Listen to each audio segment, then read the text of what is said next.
தன்னையே எஜமான்களாக நினைத்து, தன்னுடைய குடும்பமே முதலாளிகளாக நினைத்து, தன்னுடைய மகன் மருமகன்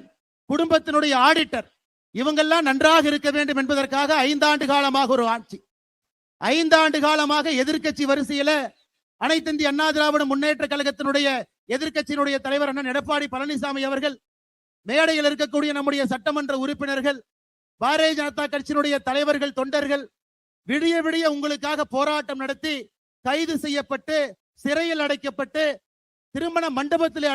அழைத்து வைக்கப்பட்டு உங்களுக்காக போராடி கொண்டிருக்கக்கூடிய அந்த அன்பு நண்பர்கள் எல்லாம் உங்களுடைய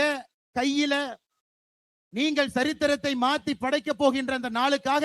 நாங்கள் எல்லாம் காத்து கொண்டிருக்கின்றோம். இன்னும் சரியாக 100 நாட்கள்ல 2026 சட்டமன்ற தேர்தல் நடக்கும் பொழுது நீங்கள் ஒரு விரல்ல நீங்கள் ஏற்படுத்தக்கூடிய அந்த புரட்சி என்பது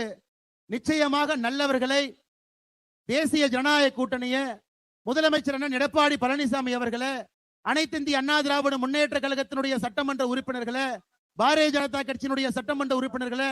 கூட்டணி கட்சியினுடைய சட்டமன்ற உறுப்பினர்களை அங்கே உங்களுக்கு வேலை பார்ப்பதற்காக நீங்கள் அனுப்பி வைப்பீர்கள் என்கின்ற முழு நம்பிக்கை எனக்கு இருக்குங்க ஐயா.